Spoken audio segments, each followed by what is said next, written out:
কেরে বাদা এ 10 রোজার কাছাকাছি চলে এসেছে, তুই দিহে এখনো কোনো কিছুই করলি না কে? এইবার আবার তুই কার কাছ থেকে হাওলাত টাওলাত নিবি বা তানজিলার থেকে নিয়ে আবার যৌতুক নেসনি? তা তার এক যে ওই ইয়াটা দিছিলাম, ওই বিজনেসের যে বুদ্ধিটা দিছিলাম, যেমনিভাবে তুই মায়ের খেতা কম্বল বালিশ দেখাইতাছিলি, তা সেইভাবে যদি তুই একটা দোকান নিয়ে কাপড় চোপড় দেখাস, শাড়ি টুড়ি দেখাস, তাহলে তো আরও ভালো হইতো। তা তোরে তার আমরা মেরুদণ্ডহীন কইতাম না। তা হ্যাঁ গেল এখন আবার নতুন করে লুস নিয়ে আনছিস কে? লুস নিয়ে না কি দেখাইতে চাস? ও দর্শক, আপনারা শুনছেন নি একখান কথা? তো বদার মারে বলে, বদার বউ বলে খুব ভালোবাসতো। তো কেমনে ভালোবাসতো? বদার মাকে বদার বউ ভালোবাসার নমুনা তো আমরা দেখেছি। অসুস্থ মাতারিকে ফেলে রেখে এসে ঢাকা শহরে গেছিল রূপবানে নাচে কমর দোলাইয়া টিঙ্গিস টিঙ্গিস করতে। ওইদিকে সেখান থেকে আবার তার জরুরি কাজ, তার ডাক্তার দেখাইতে হইতো। সে ডাক্তার দেখাইছে ভালো কথা, সে সেখান থেকে ব্যাক করে সে ইয়াতে আসবে না, পাবনাতে আসবে না। সে পাবনাতে আসে নাই, সে সেইখান থেকে পদ্মারচরে চলে গেছে, যেখানে বাপ্পি বলছে যে পদ্মারচরে আমাদের যাওয়ার কোনো কথাই ছিল না। হি হি হি এরকম ভালোবাসে, হি কত সুন্দর ভালোবাসে না? ওইদিকে রাজমিস্ত্রি, বলদা রাজমিস্ত্রি কী করছে জানেননি? হ্যার ভাতিজি জামাইকে দিয়া আমার এখানে কমেন্ট করাইছে। তার ভাতিজি জামাইয়ের চ্যানেল খুলছে, তার ভাতিজি জামাই আচ্ছা ওইটার পরে কথা কইতাছি। তো চলেন আগে আমরা ভিডিও শুরু করি। আসসালামু আলাইকুম। যে যেখান থেকে ভিডিওটা দেখবেন একটা করে লাইক দিয়ে দিবেন, চ্যানেলটারে সাবস্ক্রাইব করে দিবেন। তো চলেন। আচ্ছা দর্শক, আপনারা একটা কথা বলেন আমারে একটা জিনিস আপনারা বোঝান যে 3 পিস এইটা সেটা টুকিটাকি জিনিস দিয়া কি মানুষের ভালোবাসা হয়? তারপরে আবার এতই ভালোবাসা যদি শাশুড়ির প্রতি থাকতো, আমরা তো পার্সোনালি দেখছি যে শাশুড়ির সাথে তিশার কীরকম সম্পর্ক, সাপ আর বেজির মতো সম্পর্ক। শাশুড়ির প্রতি এত ভালোবাসা থাকলে ওই দোতলায় গিয়া বাসা বাঁধতে পারতো না, ওই নিচতলায় শাশুড়ির সাথে থাকতো। ওই দোতলায় থাকছে নিজের সেপারেশনের জন্য, নিজের আলাদার জন্য। হ্যাঁ, নিজেরটার মতো করে নিজে থাকতে চাইছে। শাশুড়ি এত অসুস্থ, আমরা দেখছি যে বাপ্পির যখন তানজিলার যখন ওই এই যে সেকেন্ড যে নাটকটা করছে, সেই নাটকটার সময় দেখছি যে মহিলাও অসুস্থ, বসে থাকতে পারতেছিল না, কিন্তু মহিলারে ঘরে মানে শোয়ার জন্য জায়গা দেয় নাই। হ্যাঁ, ঘরে যে থাকে না যে মা তুমি এই ঘরে থাকো, আমার ঘরে থাকো, বা আমার ঘরে শও, বা একটু রেস্ট নাও, তারপরে যখন প্রোগ্রাম শুরু হবে তখন তুমি যাইও বা কিছু, এরকম কোনো কিছু করে নেই। এটা ভালোবাসা? বা এই আজকালকার জামানায় একটা ফকিন্নি যদি মানুষের কাছে আইসা বলে যে আমার এক সেট কাপড় দেন, আমার কাপড় চোপড় নাই পরার, মানুষ কি দিবে না বের কইরা? হ্যাঁ, তাহলে সেইখানে শাশুড়িরে গস কাপড় কিনা দিছে, হেরা বাপি আইসা মানুষের বলতেছে যে আমার মাকে তিশা এত ভালোবাসতো। ভাই ভালোবাসতো কি, কেমন ভালোবাসতো? ওই 2-4 আনা একটু জিনিস মানে পানি, হাতের পানি ছিটায় এটারে ভালোবাসা বলে? শাশুড়ির প্রতি ছেলের বোর যেই কর্তব্য, সেটা কি তোর বউ কোনো দিন পালন করছে? সেটা কি গিয়ে সবাই দেখছে। মানুষ যতটুক মানুষের ভিডিও শুইনা বা বুঝা যতটুক দেখলাম, যে মানুষ যতটা নিশির প্রতি সহানুভূতি দেখাইছে, যে বাহিরে থাকছে বা বাহিরে আসতে পারবে না, হ্যান ত্যান এটা সেটা করে যে সহানুভূতিটা দেখাইছে, হ্যাঁ, সেই সহানুভূতিটা চাষি মানে বাপির যে চাষিরা বা কেউ তোর উপরে দেখায় নাই। যদি দেখাইতো তাহলে তোরা ওইটা নিয়ে ভিডিও বানাইতে পারতি। তো তোর বউ যে কোন ধরনের মহিলা, এইটা ইউটিউববাসীরে আর বলতে হবে না, মানুষরে আর বলতে হবে না। মানুষ জানে যার বউ কিনা, যে মহিলা কিনা আরেকজনের সংসার ভাঙ্গে, একটা 2টা সন্তানের পিতার বুকের থেকে ছিনায় নিয়ে আসে, সেই মহিলা কত দূর পর্যন্ত ভালো হইতে পারে সেটা অন্ততপক্ষে ইউটিউববাসী জানে। আর তোর বোর সাফাই গাইতে আসিস না। আজকে দর্শক আইসে সাফাই গাইতে, কে ওরে যে পিঠের উপরে দেয় দুম দুম দুম দুম করে তাল ফালায় ওর বউতে, হের জন্য। আর এখন বউয়ের প্রশংসা করতে আইসে কেন? দেখেন আপনারা একটা জিনিস খেয়াল করেন, সেদিনকার ইফতারির সময়ে বদা ওই যে কথা বলতেছিল, বদার বউ সামনের থেকে আইছে, হাতের মধ্যে দেখলাম ব্রেসলেট, এটা সেটা পরা। ওর বউ যখন কথা কইতেছিল, বদা কিন্তু না করে দিছে, যে কথা কইতে না, ইশারা দিয়ে না করে দিছে। হঠাৎ করে আর বউ চুপ। আবার গতকালকার ব্লগে মনে হয় দেখলাম যে ওর বউ বেগুনি না জানি আলুর চপ না কি জানি ভাজতেছে, তখনও গিয়ে বলতেছে যে কি জানি বলতেছে, তখন ওর বউ হঠাৎ চুপ। ওর বউর হাতে ব্রেসলেট আর কি জানি, হ্যাঁ, সুন্দর হাত নিয়ে, ফকফকা হাত নিয়ে তার বউ রান্না করতেছে। তাহলে যার বউ মারে এত ভালোবাসে, যার বউ এত গিয়া করে, তাহলে তার বউ কীভাবে এত ছন্দে শুনতে এতভাবে করে রয়েছে। এখন এই হাতগুলা যে দেখাইতেছে, আজকে আপনাদেরকে একটু একটু করে হাত দেখাইতেছে, একটু একটু করে কথা শোনাইতেছে, কালকে পুরা সশরীরে ক্যামেরার মধ্যে উপস্থিত হবে বউরে নিয়ে। তারপরে বোনের হবে, বোন হবে। বোন তো এখনই চেতনা ব্যস্ত আছে। বইনে কইতাছে, কয় ভাইয়া তুই যখন প্রথম চাকরির বেতন কি চাকরি করে বেতন পাইছিলি, সেই বেতন দিয়া মায়েরে একটা কালো শাড়ি কিনা দিছিলি, সেই শাড়িটা মা এখনও সযত্নে রাইখা দিছে। ওই শাড়ি কিনা দেওয়ার পরে তোর ভাই নিশি জীবনে তোর মায়েরে একটা কাপড়ও কিনা দিতে পারে নাই।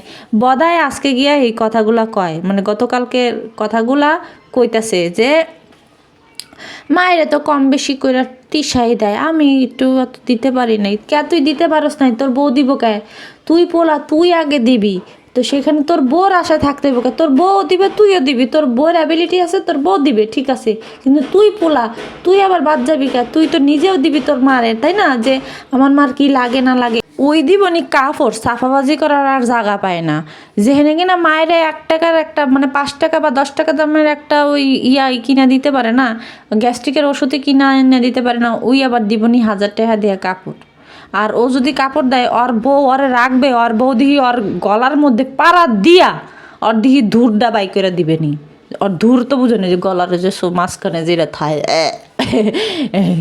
সেটা দিয়ে আর বউ টাইনা বাই করে দিবে যে কিরে আমি দিয়ে আবার তুই দেশকে তোরে পালি, উল্টা আরও তোর মারে আমার দেওয়া লাগতেছে, হেনে আবার তুই আবার এক্সট্রাভাবে দিতেছস এর জন্য।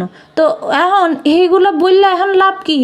এখন মায়ের এডি, মায়ের সেডি, মায়ের উডি এডি না কইরা যেরকমভাবে বদা তুই এটি দেখাইতেছ, সেরকমভাবে একটা দোকান নিয়া তারপরে গিয়া ওই কর, কাপড় চোপড়ের বিজনেস কর। অন্তত পক্ষে মানুষ একটু হইলেও কইব যে না বেটায় বেকার না, বেটায় কাজকাম করে, বেটার মেরুদণ্ড আছে, এইটা বলবে। তো এখন মার মানে চেতনা ব্যস্ত এসে দাড়ির মধ্যে কি জানি কি লাগাইছে, লাল লাল কি জানি লাগাইছে, লাগায় আইসিস মায়ের নামে চেতনা ব্যস্তে। মারে শান্তি দিতে চায়, মারে দিতে চায়, মারে শান্তি রাখতে চাস, মারে কবরে আজাব দিতে চাস না, তাইলে মিথ্যা কথা ছাড়তে হবে। মিথ্যা কথা ছাড়, নামাজ কালাম পর, রোজার মধ্যে একক তো নামাজ পড়া বা একটা সিজদা দেওয়া, কত কত যে সোয়াব, সেটার আর সেটার যে কত বেনিফিট সেটা নাই কই, হ্যাঁ, সেটার অগণিত বেনিফিট যা বলার মতো না। সোয়াব আর সোয়াব। তো এই সুযোগে ইউটিউবে না পইরা থাইকা এই রমজান মাসটা, ঠিক আছে বুঝলাম যে মসজিদে যায় পইরা থাকে, এই করে সেই করে, মার কবরে যায়, ঠিক আছে, তো এরকমভাবে এবাদত কর যাতে করে তোর মা শান্তি পায়। এই একটা মাসের এবাদতের ফলে তোর মা যদি শান্তি পায়, তাহলে তোর তাই করা উচিত না? এখন এইখানে আইসা ইউটিউবে আইসা তো চেতনা বেচলে তো হবে না। চেতনা বেচলে কি তোর মায়ের কবরে বা তোর মার কবরের আজাব কি কইমা যাইব না। এখন তোদের 2 ভাই বোনের করতে হবে কি, তোদের মার জন্য দোয়া করতে হবে। রমজান মাসটা দোয়া কর, ক্যামেরা বন্ধ করে গিয়ে দোয়া কর। আর হ্যাঁ, মারে যদি ভালোবাসস তাহলে ইউটিউবটা সাইডা দিয়ে সেরে তারপরে একদম প্রপারভাবে একটা ইসলামের পথে নাইমা পড়। তোর মারে আল্লাহ তালাই মাফ করে দিবে তোদের দোয়া যদি ঠিক মতো করে। আচ্ছা, অনেকে বলে কি আমার দোয়া কবুল হয় না, অমুক দোয়াটা বললাম আমার দোয়া তো কবুল হইতেছে না। দেখেন, দোয়া পড়া যায় ঠিক আছে, কিন্তু আপনি ভুল উচ্চারণ করলেন না শুদ্ধ উচ্চারণ করলেন তার উপরেও কিন্তু ডিপেন্ড করে। তো যাই হোক, তো বলা তোরে কই যে মার যদি শান্তি চাস, মার যদি ভালো চাস, তাহলে এগুলো বন্ধ কর, ভাতরাবি বন্ধ করে তুই পরে গিয়া তোরা আল্লাহ বিল্লাহ কর, আল্লাহর ডাক, আল্লাহর কাছে মাপ চা যে আমার মার কবরের আজাব মাফ করে দাও। অন্তত পক্ষে তোরা যা করছোস, তোরা 2 ভাই বোনে যা করছোস, তো সেই হিসাবে তোর বাপে তোর মা যে কবরে কতটুকু শান্তিতে থাকবে সেটা আল্লাহ পাকই ভালো জানে।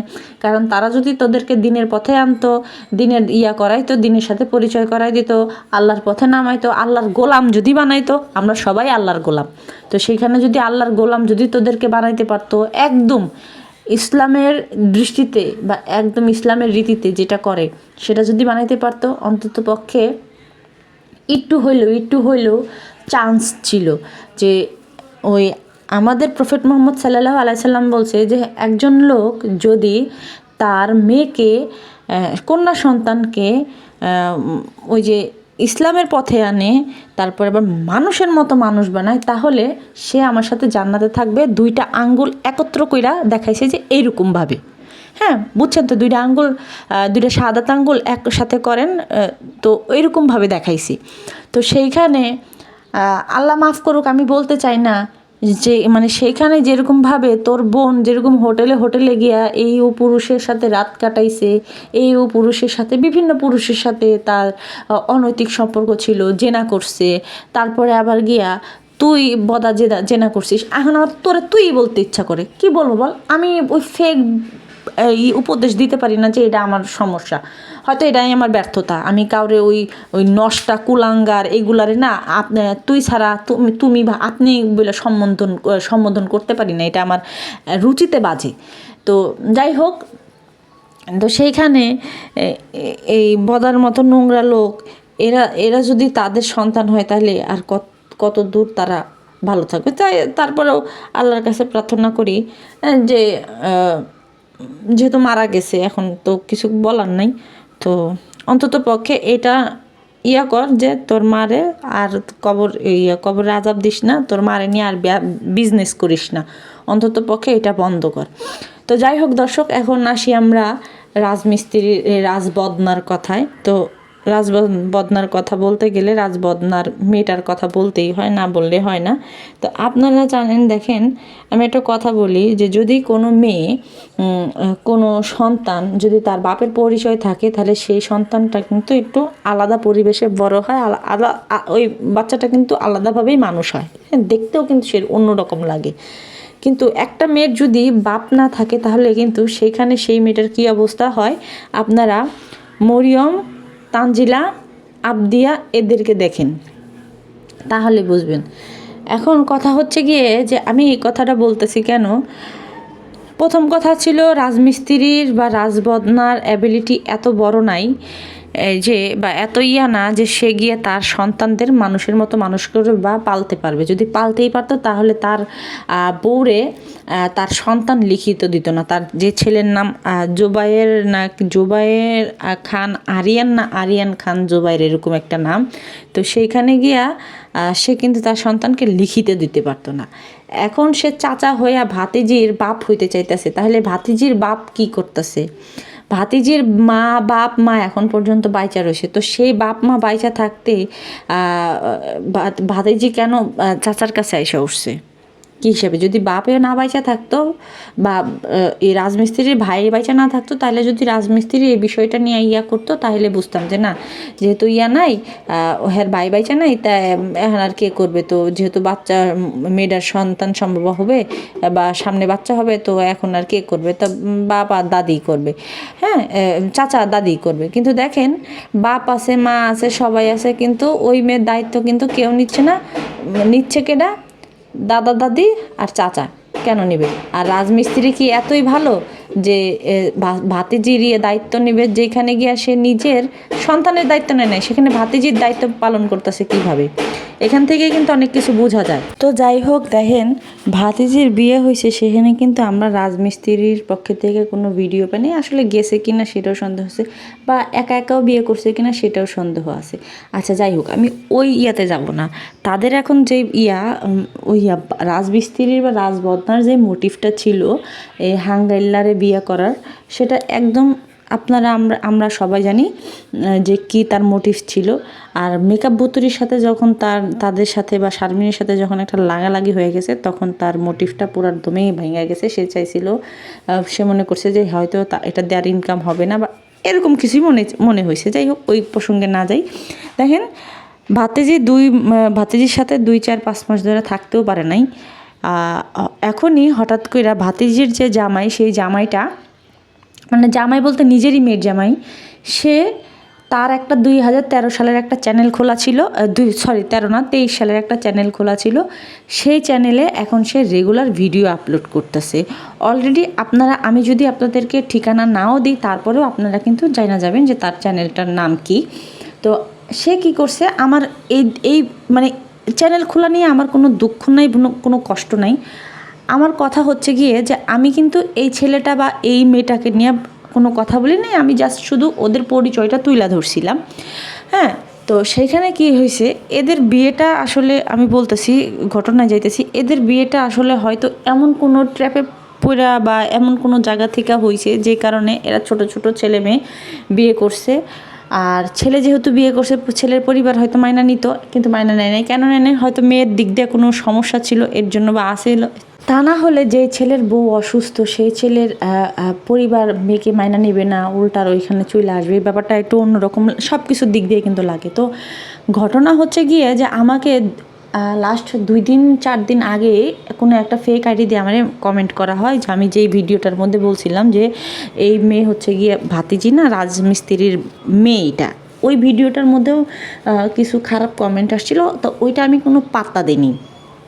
পাত্তা না দেওয়ার পরে যেটা হয়েছে, এই পরশু দিনকার একটা ভিডিও দিছি, সেই ভিডিওর মধ্যে হঠাৎ করে একটা কমেন্ট আসে, একটা না সরি 4টা কমেন্ট আসে। 4টা কমেন্টের মধ্যে একটা হাই, 2টা নোংরা গালি, আরেকটা হচ্ছে গিয়ে মোটামুটি এই ধরনের একটা কথা। সেই কথার মধ্যে একটা কথা ছিল এরকম যে আমারে বলতেছিল একটা আইডি থেকে যে এই যে আমি তো শুনছি আপনি নাকি ইমো ফ্রিল্যান্সিং করেন 1000 টাকার বিনিময়ে, তো আপনার নাম্বারটা দেন, এরকম একটা করছে। তো করার পরে আমি ওকে যেরকম রিপ্লাই দেওয়ার আমি সেরকমই রিপ্লাই দিছি, ঠান্ডা মাথায় রিপ্লাই দিছি। তো এরপরে কেন জানি আমার ভিতরে আবার কিউরিসিটি জিনিসটা সবসময় বেশি থাকে। তো আমি আইডিটা সন্দেহবশত আমি আইডিটা গিয়া চেক করলাম, চেক করে দেখি কি, ও মা, এদি মেঘ না চাইতেই বৃষ্টি। মানে শিকারি যখন নিজের ইচ্ছাকৃতভাবে জালে ধরা দেয়। তো আমি আপনাদেরকে সামনাসামনি দেখাই দিই যে এই ছবিগুলা কার বা লোকটাকে, সেটা আপনারা দেখলেই বুঝতে পারবেন। এই যে দেখেন, এখানে 3টা ছবি দেখতেছেন, 3টা ছবির মানুষটা একজনই, আর এই যে তার ছবি মানে চ্যানেলের যেই বায়োটা সেটা। তো এখন কথা হচ্ছে গিয়ে যে এই লোকটারে তো আপনারা অবশ্য চিনেন, আপনারা যদি না চিনেন রাজমিস্ত্রির চ্যানেলের যারা ভিডিও দেখছেন তারা জানবেন যে এই ছেলেটাকে। আচ্ছা, তো পরে আমি দেখার পরে ওকে আমি আবার সেকেন্ড টাইম আবার একটা কমেন্ট করি, যে কমেন্টের রিপ্লাইটাতে আমি এরকম ওরে করছিলাম। ওই কমেন্টটা আসলে আমি করে রাখতে পারিনি, স্ক্রিনশট দিয়ে রাখতে পারিনি, কারণ ও কমেন্টটা ডিলিট করে দিছিল, কারণ ওর বাজে 2টা কমেন্ট ছিল, ওইটা স্ক্রিনশট দিতে দিতে এটা ডিলিট করে দিছিল।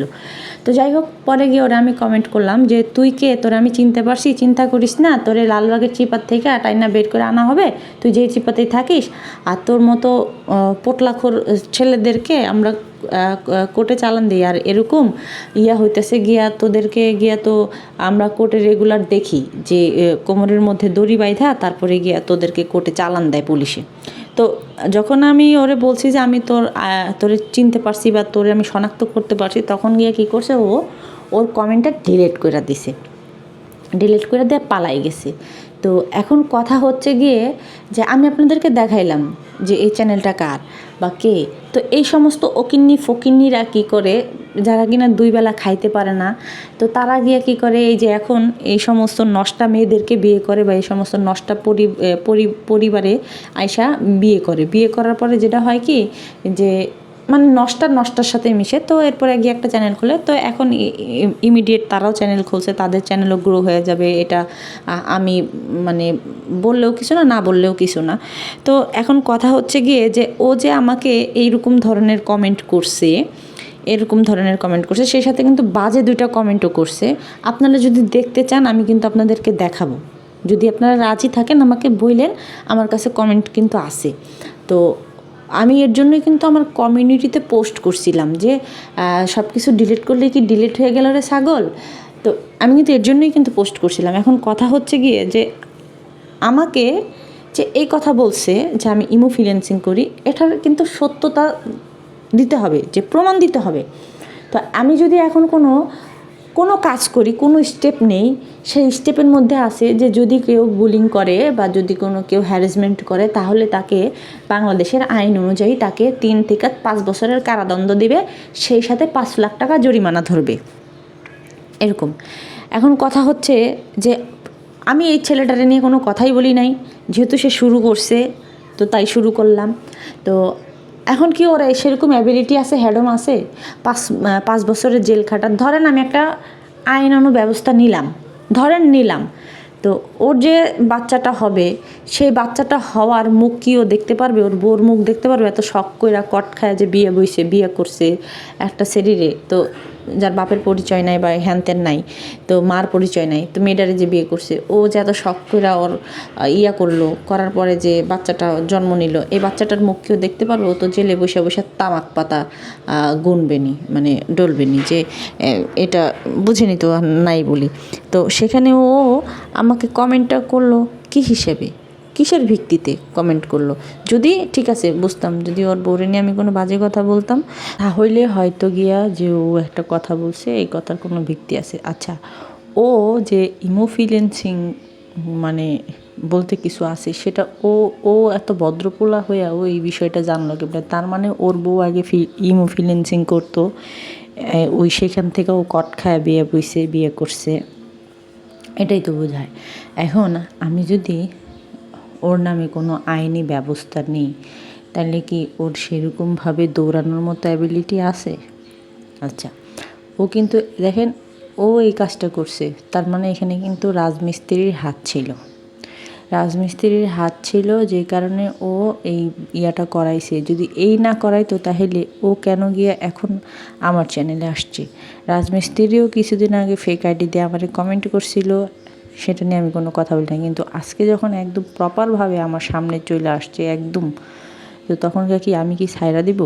এখন আমার কিন্তু বেশি দূর সময় লাগবে না, মানে আমি যদি কোনো কিছু করি বেশি দূর পর্যন্ত কিন্তু সময় লাগবে না।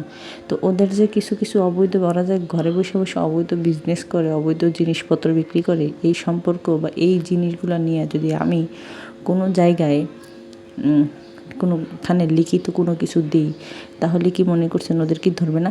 হোক না হোক ওদেরকে তো ধরবে, আগে ধরবে কি না সেটা বলেন। তো আমি মনে করি যে মানে জায়গা বুঝা মানুষ বুঝা তারপরে লাগতে আসতে হবে।